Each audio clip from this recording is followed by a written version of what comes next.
Can you hear me? Okay, I can't hear you. I'm unmuted now. Okay, all right, sure. So we start in 1 minute, yes. Okay. But I'll just keep myself Start my muted introduction partially. in a minute and yeah. Okay.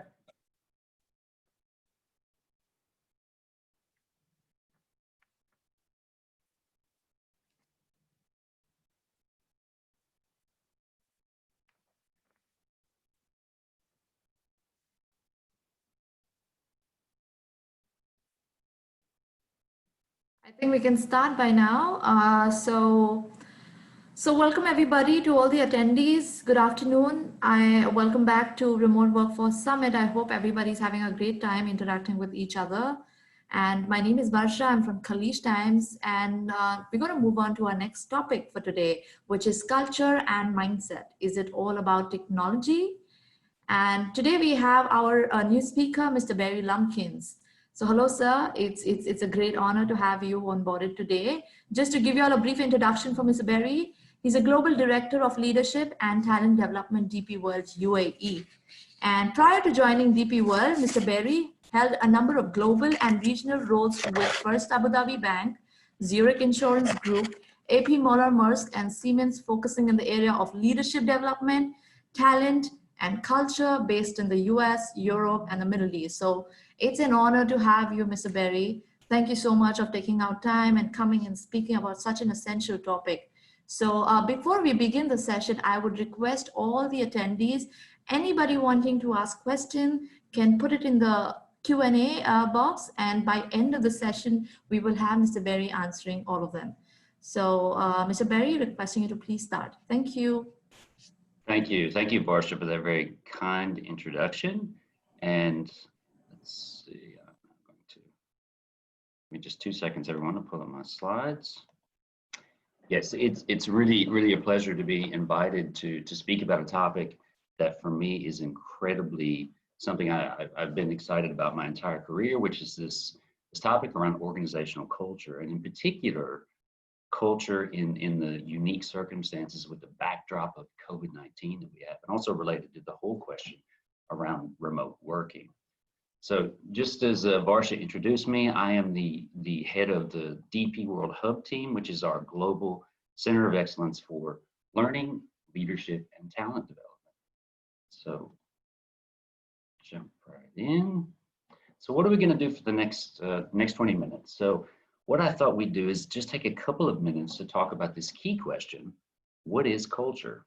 It's a little bit of a slippery topic, but I think I can help you better understand that in a very simple way. Secondly, what's the secret to great organizational culture when we look at all of the case studies, et cetera, that are out there?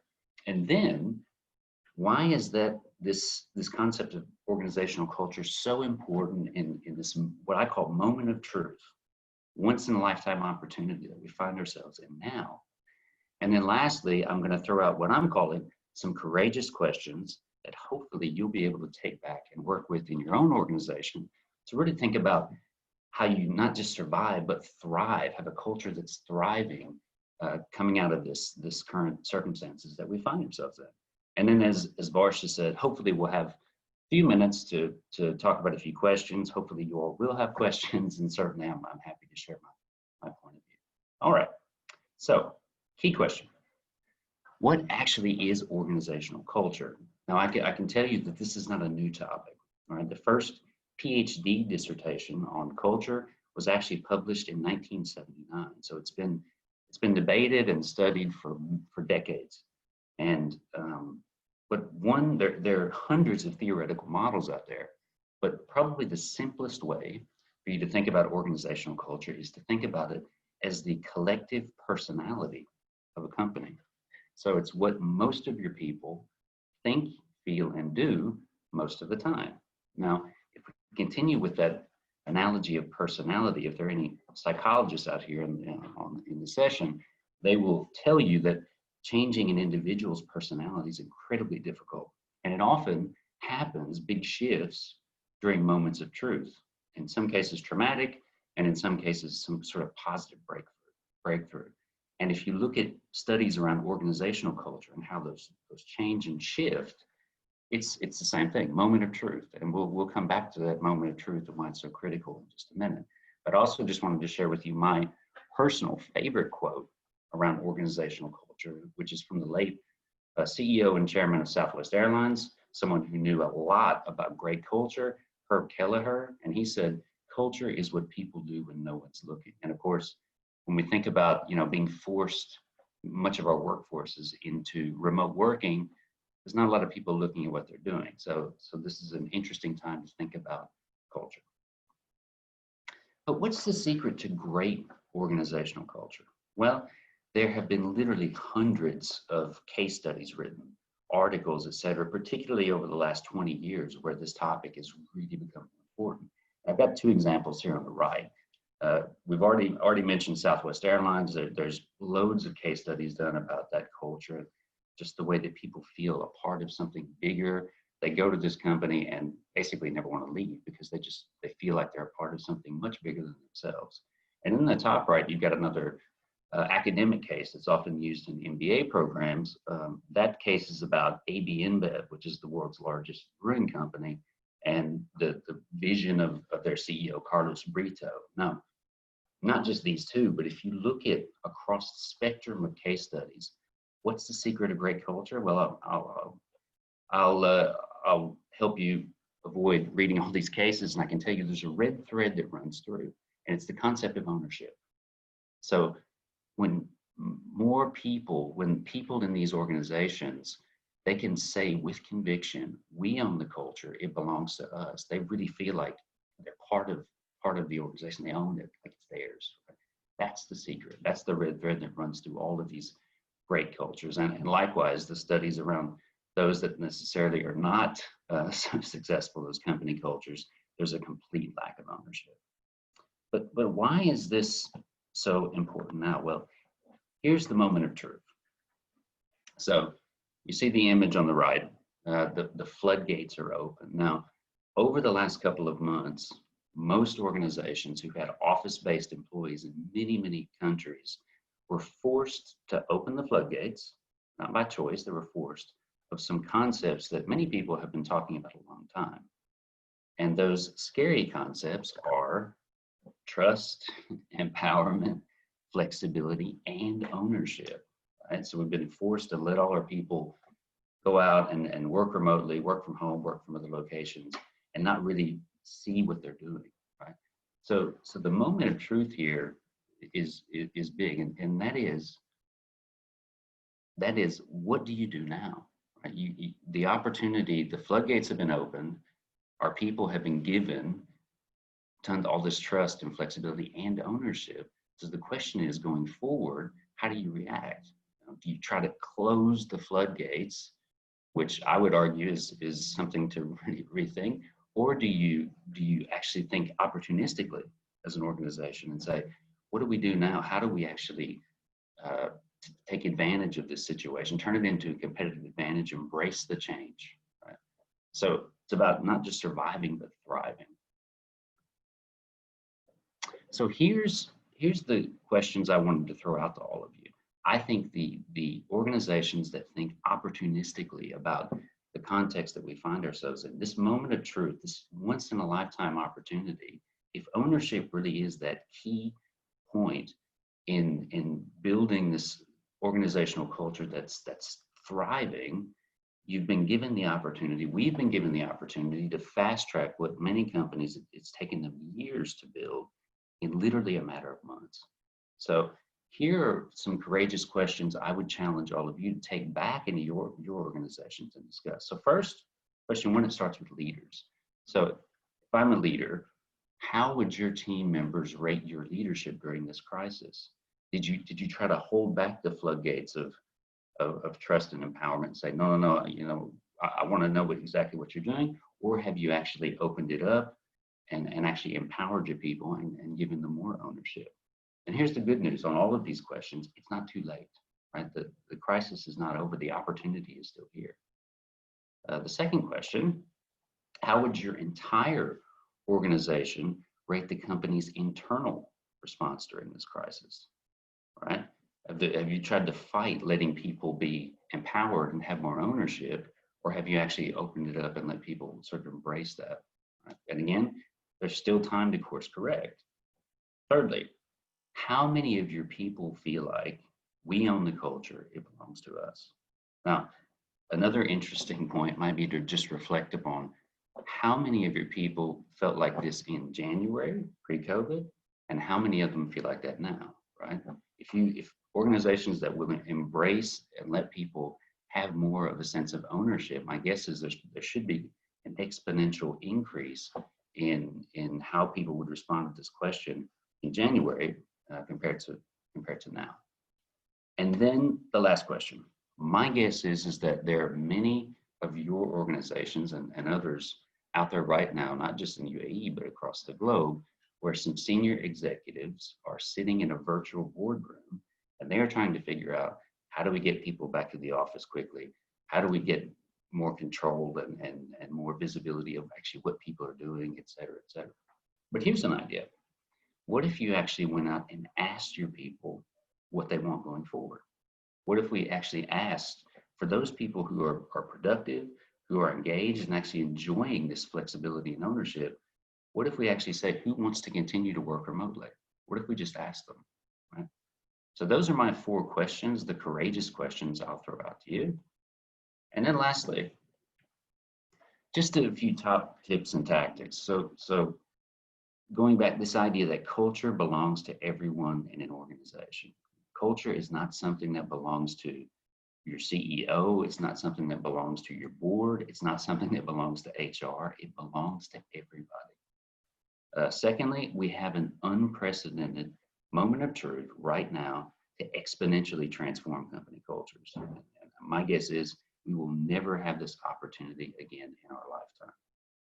And number 3, those organizations who are opportunistic, they will thrive and reap the benefits of the situation we're in right now. And then lastly, I would say, dare to ask yourself courageous questions about your own culture. All right. And with that, I will say thank you. And I would love to bring Varsha back in, and I would love to, hopefully there are some questions that have come up. Oh, I think you're muted, Varsha.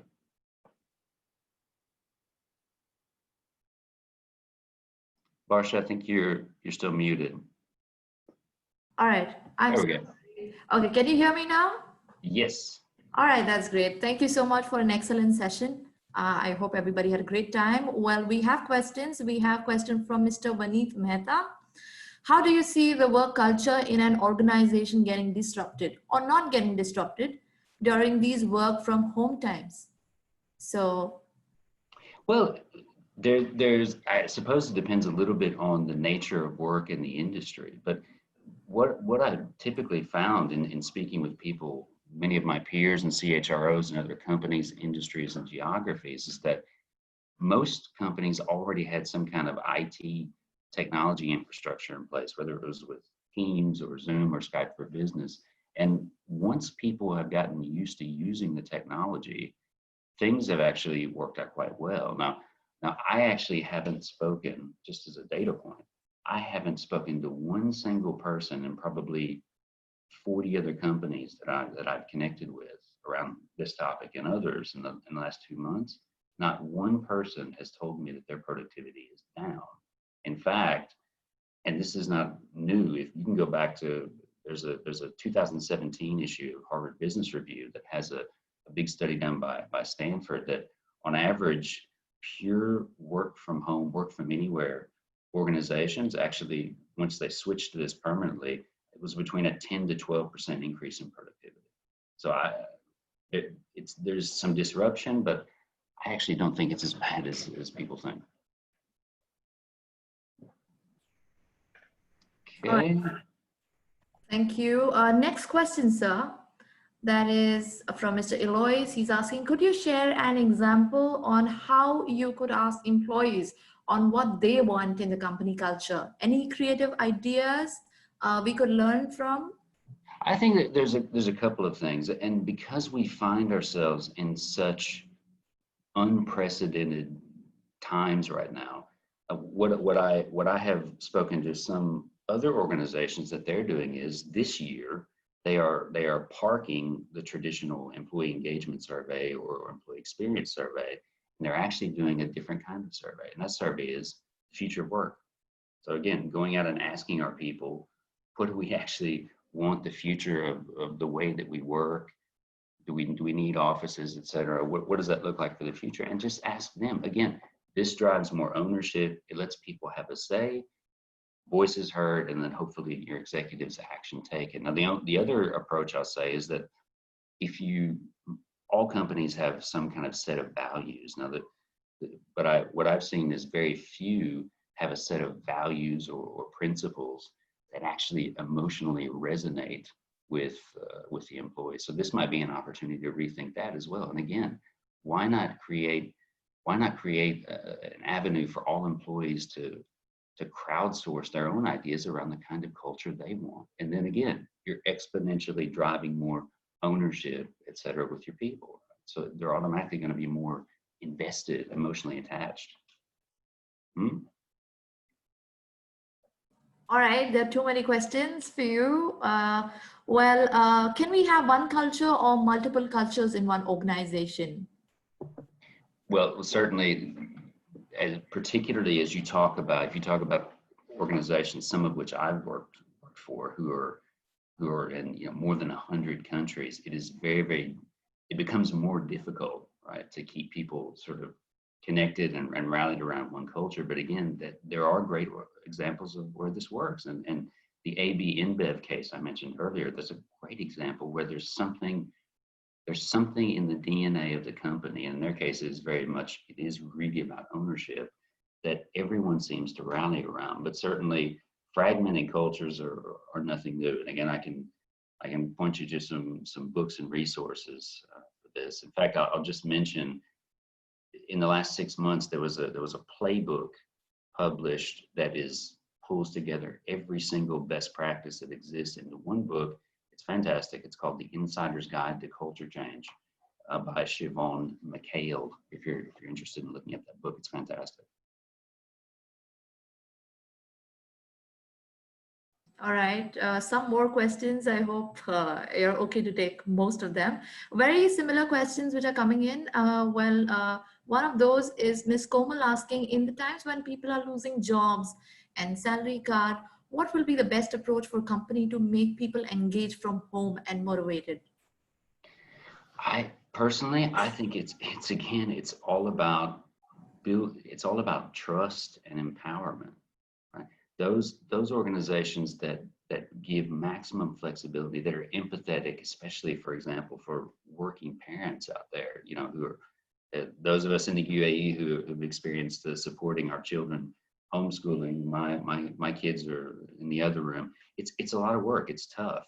And so those organizations that invest a lot in wellness, in, again, granting more flexibility and letting people set their own schedules that make the most sense for their private lives. Again, this is about being opportunistic, thinking outside the box, because if we fast forward 12 to 18 months, if you're working for a company that, when you look back, really did not put people front and center through this whole crisis, then chances are, when other companies start hiring again, and I look around and I see other organizations with all kinds of flexibility, et cetera, I'm probably going to be jumping ship. Right? So I think this is going to have a big impact. We fast forward 12 months or so on talent movement across, competitors, for example.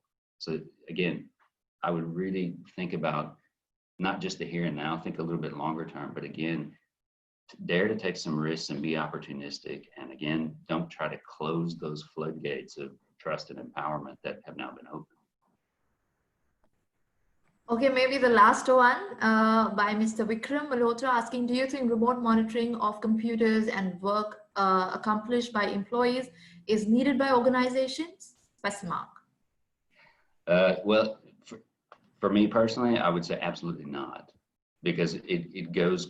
So again, I'll point to all of the case studies and examples of great cultures, and if in your organization, if the first thing that was being asked when people started working from home was, You know, can I find out when all of my team members are logging in the morning and logging out in the evening and how many emails they're sending? That type of leadership, in my opinion, is dead. Micromanagement and command and control leadership was already on the decline before COVID, but COVID, I think it's killed it. And leaders that don't embrace this idea of trust and empowerment, I'm not sure they have a place for the future of work. I don't believe so. All right, I think we've had so many questions answered. We are running out of time, but thank you so much, Mr. Berry. It is so many people I see are interested, asking so many questions, but most of them that you've answered. Thank you so much to take our time, come and, speaking about such a relevant topic. It's an absolutely honor to have you, speaking to all these people. Thank you for all the attendees participating in this event. I request you all that after ending this session, our next session begins at 12:30, and it's the Resilient Together to Emerge Stronger by Mr. Rahul Mishra, who's a vice president for Oracle. So I would request all the attendees to see you all at 12:30. Please log in for our next session. Thank you so much. Thank you. Thank you, Barsha. Thank you, everyone, for joining. Take care. Be safe. Take care of yourself. Bye-bye.